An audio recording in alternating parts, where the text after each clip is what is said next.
Morning, students. In prose, last week we did the explanations of the two passages based on the lesson Women's Education, which is written by Dr. Sarvapalli Radhakrishnan. Today we shall continue the same topic. We shall do the explanation of the third passage. So let's go for it. Here is the passage. It is said that, ऐसा कहा जाता है कि विद्या gives you विवेक, विद्या आपको विवेक देती है। विमर्श रूपणी विद्या gives you a sense of what is right, और ऐसी विद्या जिसमें विमर्श करना सिखाया जाता है वो आपको ये ज्ञान देती है कि क्या सही है, एंड हेल्प्स यू, और आपको सहायता करती है अवॉइड व्हाट इज रॉन्ग, उससे बचने में जो गलत है।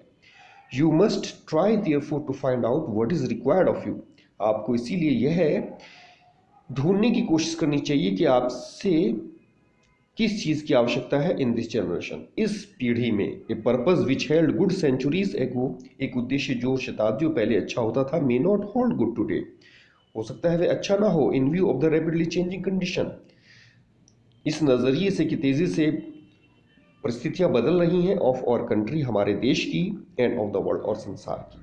So the purpose which you adopt in your life, इसलिए वह उद्देश्य जो आप अपने जीवन में धारण करो, मस्ट बी एडेप्टेड, वह अनुकूल होनी चाहिए टू द रेलिवेंट नीड्स, संबंधित आवश्यकताओं के, ऑफ द प्रेजेंट जनरेशन, वर्तमान पीढ़ी की। स्टूडेंट, इसका मीनिंग मैं आपको डिटेल में समझा चुका हूं।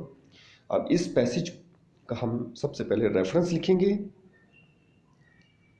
These lines have been taken, ये पंक्तियां ली गई हैं फ्रॉम द लेसन, और लेसन का नाम लिखेंगे women's education.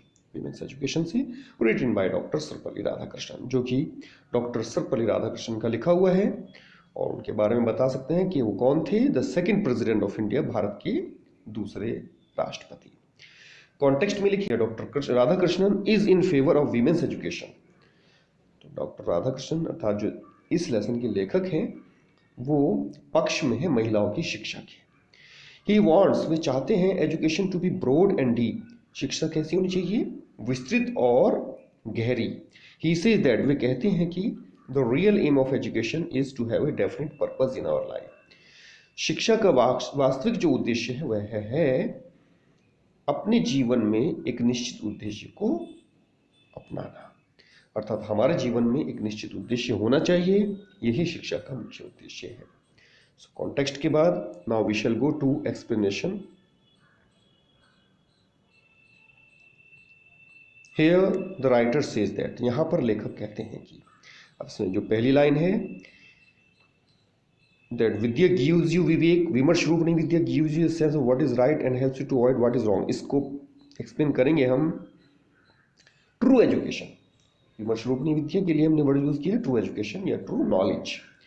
gives you wisdom, विवेक का मतलब विजडम, तो ये हमें क्या देती है, सच्ची जो शिक्षा हमें क्या देती है, ज्ञान देती है या बुद्धि देती है। एंड अनेबल्स अस, और हमें समर्थ बनाती है, टू डिफरेंशिएट, डिफरेंशिएट का मतलब होता है अंतर करना, बिटवीन राइट एंड रॉन्ग, सही और गलत के। तो क्या सही है क्या गलत है, इसके बीच में अंतर करने के लिए हमें समर्थ बनाती है। ओके, नाउ नेक्स्ट लाइन थी, you must try therefore to find out what is required to you in this generation. इसको एक्सप्लेन करेंगे। ही फर्दर सेज दैट, वह आगे कहते हैं कि वी शुड फाइंड आउट, हमें यह पता लगाना चाहिए, what is the need of the present generation, वर्तमान पीढ़ी की क्या आवश्यकता है।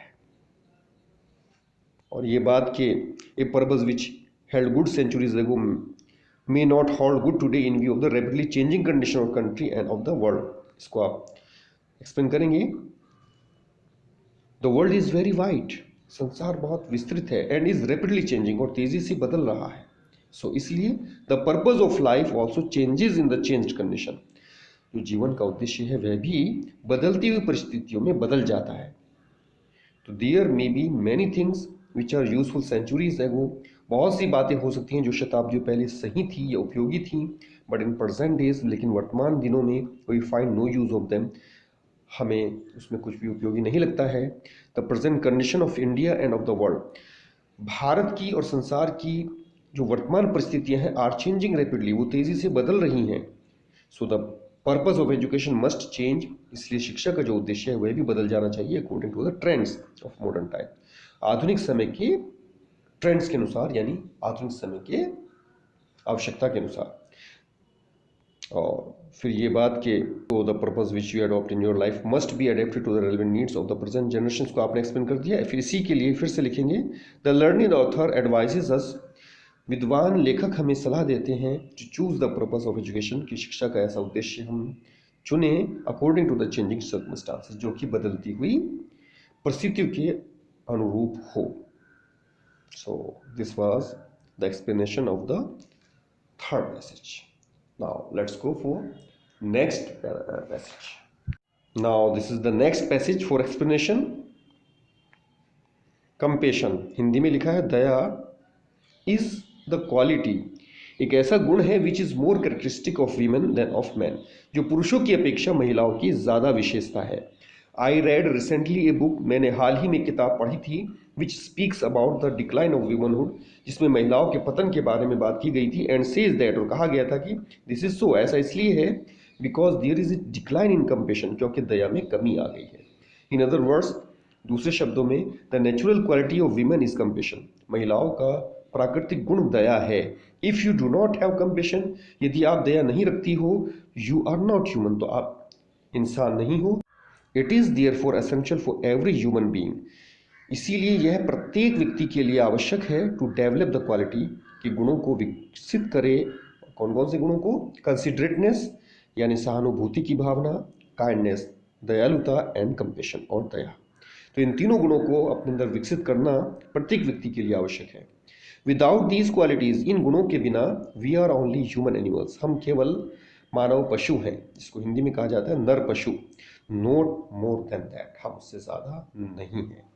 Student, reference will be the same जैसे कि आपने इससे पहले वाले पैसेज में लिखा था। These lines have been taken from the lesson women's education written by doctor Sarvepalli Radhakrishnan, the second president of India. Context में देखिए, द ऑथर एडवाइसेस वीमेन, लेखक महिलाओं को परामर्श देते हैं to make their education purposeful, कि वे अपनी शिक्षा को उद्देश्यपूर्ण बनाएं। Here he talks about compassion, और यहाँ पर वे दया के बारे में बात कर रहे हैं, which is one of the greatest qualities of human being, जो कि मानव की सबसे बड़े गुणों में से एक है, सबसे महानतम गुणों में से एक है। Now let's explain this passage also. The first line, compassion, दया is the quality which is more characteristic of women than of man, इसको एक्सप्लेन करेंगे। द ऑथर सेज दैट, लेखक कहते हैं कि कंपेशन और पिटी अर्थात दया is the natural quality of a woman, महिलाओं का प्राकृतिक गुण है। उसके बाद लेखक ने बताया है, I read recently a book which speaks about the decline of woman and says that this is because there is decline in compassion, इसको एक्सप्लेन कर रहे हैं। The writer recently read a book, लेखक ने हाल ही में एक पुस्तक पढ़ी थी, इन जिसमें कि इट वॉज सेड, ऐसा कहा गया था, दैट मीन्स कि there was a decline of womanhood, महिलाओं का जो महिलापन है अर्थात अस्तित्व है उसमें पतन हो रहा है, बिकॉज, क्योंकि, द फीलिंग ऑफ कंपेशन और सिंपैथी, दया या सहानुभूति की जो भावना है, ग्रीव लेस इन देम, उनमें कम विकसित हो रही है। आफ्टर दैट इसमें बताया गया है, the natural quality of woman is compassion, इसको एक्सप्लेन कर रहे हैं। It is an inborn quality of women, यह महिलाओं का एक ऐसा गुण है जो उनके पैदा होने के साथ उनके अंदर होता है। But it does not mean that man should not have pity, परंतु इसका यह मतलब नहीं है कि पुरुषों को दया नहीं करनी चाहिए। यह आपने पहली लाइन में जो लिखा गया था, वीमेन देन ऑफ मैन, तो उसको एक्सप्लेन यहां पर किया है आपने। नेक्स्ट लाइन के, if you do not have compassion you are not human, it is therefore essential for every human being to develop the qualities, इसको एक्सप्लेन करेंगे आप। इनफैक्ट, वास्तव में, compassion is the quality of every human being, दया प्रत्येक मानव का गुण है। इट इज कंपेशन, ये दया ही है, विच डिफरेंशिएट मैन फ्रॉम एनिमल, जो मनुष्य को पशुओं से अलग करता है। एवरी वन ऑफ अस, हम में से प्रत्येक, should be kind and sympathetic for others, हमें दयालु और सहानुभूतिपूर्ण होना चाहिए दूसरों के प्रति। Pity, sympathy and mercy make a man civilised, ये तीन गुण जो वहां पर बताए गए हैं, कंसिडरेटनेस, काइंडनेस एंड कंपेशन, इसी के लिए आपने वर्ड्स चेंज करके लिखा है। पिटी यानी दया, सिंपैथी यानी सहानुभूति, एंड मर्सी का मतलब ये दया होता है, मेक ए मैन, ये तीनों गुण व्यक्ति को बनाते हैं सिविलाइज्ड, सभ्य। So if we want to have a strong society, इसलिए यदि हम एक मजबूत समाज चाहते हैं, we should develop these qualities in our self, तो हमें अपने अंदर ये इन गुणों को विकसित करना चाहिए। So that was all about the explanation. So student, in this way the explanation based on this lesson are completed now. आपको मैंने 4 पैसेजेस की एक्सप्लेनेशंस कराए हैं, आप इन चारों पर प्रैक्टिस कीजिए और कल मैं आपको इस लेसन पर based short answer type questions कराऊंगा।